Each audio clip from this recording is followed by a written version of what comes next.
तो इस साल की most awaited series stranger things season 5 का वॉल्यूम 1 रिलीज होने वाला है और इस सीरीज को रिलीज हुए ऑलमोस्ट 9 साल 10 साल होने वाले हैं और इस बात के काफी ज्यादा चांसेस हैं कि आप सीजन 4 तक क्या हुआ है याद नहीं होगा आपको। तो ये वाली वीडियो मैं उसी लिए बना रहा हूँ, सीजन 1 से लेकर सीजन 4 तक सबका रिकैप करेंगे। चलिए शुरू करते हैं। कहानी शुरू होती है नवंबर 1983 में। हॉकिंस नाम का एक छोटा सा टाउन है जहाँ 4 बेस्ट फ्रेंड रहते हैं, माइक, डस्टिन, लूकस और विल बायर्स। और ये चारों दोस्त जो होते हैं डंजन एंड ड्रैगन्स खेल के घर जा रहे होते हैं, लेकिन जो विल है वो घर नहीं पहुंच पाता, वो रास्ते में गायब हो जाता है और विल की मम्मी पागल हो जाती है और पुलिस चीफ हॉपर के पास जाती है, जो स्टार्टिंग में तो सीरियस नहीं होता इस केस के लिए, बट रियलाइज करते हैं कि भाई यहाँ पर मामला कुछ गड़बड़ है। इसी बीच टाउन के पास एक सीक्रेट गवर्नमेंट लैब होती है जहाँ से एक लड़की भाग जाती है, उसका सर मुंडा हुआ हॉस्पिटल गाउन में, और उसके पास टेलीकाइनेटिक पावर्स होती हैं। उसका नाम 11 और या फिर एल। माइक और उसके दोस्तों को एल मिलती है और वो उसको छुपाकर बेसमेंट में रखते हैं। जब वो उसको बेसमेंट में लेके जाते हैं तो वहाँ पता चलता है कि भाई एल को विल के बारे में कुछ पता है। जॉयस को लगता है कि विल मर चुका है, लेकिन वो उससे लाइट्स के थ्रू कम्युनिकेट करती है। सीन यहाँ पर क्रीपी तब हो जाता है जब पता चलता है कि जो विल है वो एक पैरेलल डायमेंशन में फंसा हुआ है जिसको ये अपसाइड डाउन कहके बुलाते हैं। वहाँ एक मॉन्स्टर है जिसको डेमोगॉर्गन्स, जो लैब के एक्सपेरिमेंट की वजह से हमारी दुनिया में आ गया है। नैन्सी जो माइक की बहन होती है और जोनाथन जो विल का भाई होता है वो टीम अप करते हैं उन मॉन्स्टर्स को मारने के लिए, जब इनको पता चलता है कि जो नैन्सी की फ्रेंड है बार्ब वो गायब हो चुकी है। सीजन के क्लाइमैक्स में लैब के जो बुरे लोग हैं, बुरे लोगों में से मेरा मतलब डॉक्टर ब्रैनर और उनकी जो पूरी टीम है, एल को ढूंढने के लिए स्कूल पहुंचते हैं। डेमोगॉर्गन भी वहां पहुंच जाता है। हॉपर और जॉयस डील करके अपसाइड डाउन जाते हैं और वहां विल को बचाते हैं। वो अभी भी जिंदा है, लेकिन उसके अंदर एक वियर्ड सा स्लग निकल के बाहर आता है। मीनवाइल स्कूल में 11 अपनी फुल पावर यूज करके डेमोगॉर्गन्स को डिस्ट्रॉय कर देती है, लेकिन वो प्रोसेस में खुद भी गायब हो जाती है। सीजन 1 यहाँ पर एंड होता है, विल वापस आ गया है, लेकिन यहाँ पर सब कुछ अभी भी ठीक नहीं हुआ है। और यहाँ जो शुरुआत होती है सीजन 2 की, यहाँ पर 1 साल बीत चुका है, सब नॉर्मल होने की कोशिश कर रहे हैं, लेकिन विल को पीटीएसडी हो रही है। अभी भी उसको अपसाइड डाउन के विजन्स आते हैं और इस बार थ्रेट डेमोगॉर्गन नहीं बल्कि एक बहुत बड़ी शैडो मॉन्स्टर है जिसको यहाँ पर माइंड फ्लेयर कहकर बुलाया जाता है। ग्रुप में यहाँ पर नए लोग आ जाते हैं, मैक्स और उसका अग्रेसिव स्टेप ब्रदर बिली। डस्टिन को एक छोटा सा क्रिएचर मिलता है जिसका नाम वो डार्ट रखता है, जो एक्चुअली एक बेबी डेमिगॉर्गन है। लेकिन यहाँ पर ट्विस्ट है। ट्विस्ट ये है कि 11 अभी भी जिंदा है। वो पूरा साल हॉपर के साथ कैबिन में छुपकर रह रही होती है। हॉपर उसको पूरी तरीके से प्रोटेक्ट करने की कोशिश कर रहा है, बट यहाँ पर जो एल है वो काफी ज्यादा माइक को मिस कर रही है और बहुत ज्यादा फ्रस्ट्रेटेड है। यहाँ तक अभी सब कुछ सही चल रहा। चीजें तब सीरियस हो जाती है जब माइंड प्लेयर विल की बॉडी को पोसेस कर लेता है। विल अब उसका स्पाई बन चुका है। जो भी लैब वाले गेट को, जो कि अपसाइड डाउन वाला जो गेट होता है, उसको बंद करने की कोशिश करता है या फिर उसको जलाने की कोशिश करता है, विल को बहुत ज्यादा दर्द होता है। लैब में डेमोडॉग्स या डेमोगॉर्गन्स अटैक कर देते हैं। जॉयस का जो बॉयफ्रेंड है बॉब न्यूबी सबको बचाने के चक्कर में मारा जाता है। फाइनली जो गैंग है वो रीयूनाइट होती है। 11 एक बहुत ड्रामेटिक सी एंट्री मारती है। जॉयस और विल को हीट से टॉर्चर करके माइंड फ्लेयर को उसकी बॉडी से निकालते हैं और 11 हॉपर के साथ लैब जाकर उस बड़े गेट को बंद कर देती है जहाँ से ये डेमोडॉग्स या डेमोगॉर्गन्स आ रहे हैं। एल अपनी सारी एंगर को चैनल करके गेट बंद कर देती है। माइंड फ्लेयर अपसाइड डाउन में ट्रैप हो जाता है और यहाँ पर जो हॉपर होता है वो फाइनली और ऑफिशियली एल को अडॉप्ट कर लेता है। Happy ending right? नहीं, ऐसा कुछ नहीं है,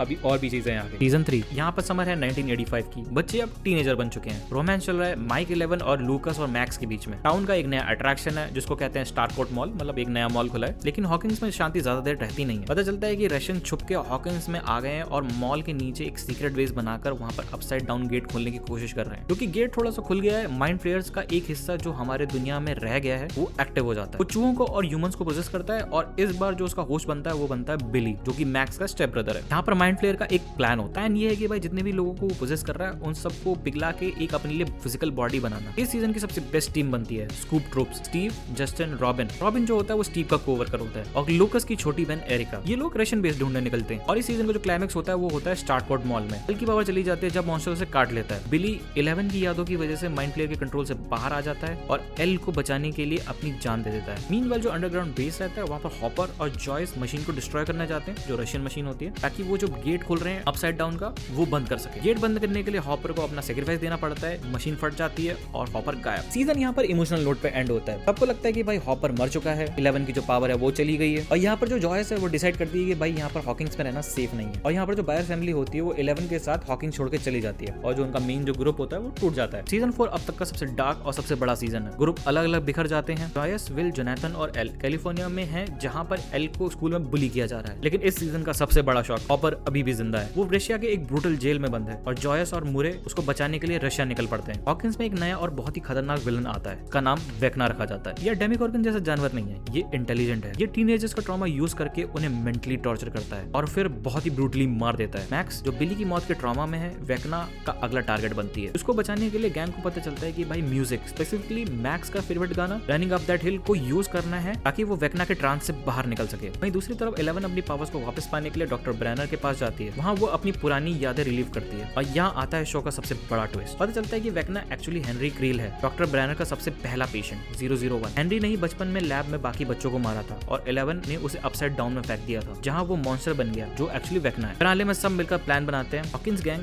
अपसाइड डाउन में जाकर वेक्ना की फिजिकल बॉडी को मारेंगे जब वो ट्रांस में होगा। मैक्स खुद को वेक्ना का बेट बनाती है। 11 अपनी पावर्स को वापस पाती है और दूर से फाइट को ज्वाइन करती है मेंटली। इस दौरान हमारा नया favourite character Eddie Munson metal concert करके डेमो बैट्स को यहाँ डिस्ट्रैक्ट करता है और हीरो की मौत मर जाता है, लेकिन प्लान पूरी तरह से सफल नहीं होता। वेक्ना मैक्स को मारने में ऑलमोस्ट कामयाब हो जाता है। मैक्स टेक्निकली 1 मिनट के लिए मरती भी है, जिससे हॉकिंस में 4 बड़े-बड़े गेट्स खुल जाते हैं और पूरा शहर तबाह हो जाता है। 11 मैक्स को वापस जिंदा तो कर लेती है, लेकिन वो कोमा में है, ब्लाइंड है और उसकी सारी हड्डियां टूट चुकी हैं। सीजन के एंड में सब लोग डिस्ट्रॉयड हॉकिंस में दोबारा से मिलते हैं। वेक्ना यहाँ पर घायल तो जरूर है पर मरा नहीं है और इस बार जो अपसाइड डाउन है वो हॉकिंस में एक तरह से लीक हो रहा है। उसकी आगे कहानी जो होने वाली वो सीजन 5 के जो वॉल्यूम 1 है उसमें रिवील करी जाएगी। तो ये था स्ट्रेंजर थिंग्स का सीजन 1 से लेकर सीजन 4 तक का पूरा रिकैप। स्टेज यहाँ पर सेट है फाइनल बॉस के लिए। हॉकिंस टूट चुका है, मैक्स अभी कोमा में है, 11 और हॉपर अभी वापस आ चुके हैं। तो देखते हैं भाई सीजन 5 में क्या होने वाला है। मैंने इस वाली रिकैप को बहुत ही छोटा रखा है, जितना कंसाइज मैं कर सकता था उतना कंसाइज करा है। मैं रिकमेंड करूंगा कि भाई सीजन 5 देखने से पहले आप चारों सीजन देख लो। आपको ये रिकैप पसंद आया तो वीडियो को लाइक करना, चैनल को सब्सक्राइब करना। मिलता हूं नेक्स्ट वीडियो में, तब तक के लिए जय हिंद, धन्यवाद।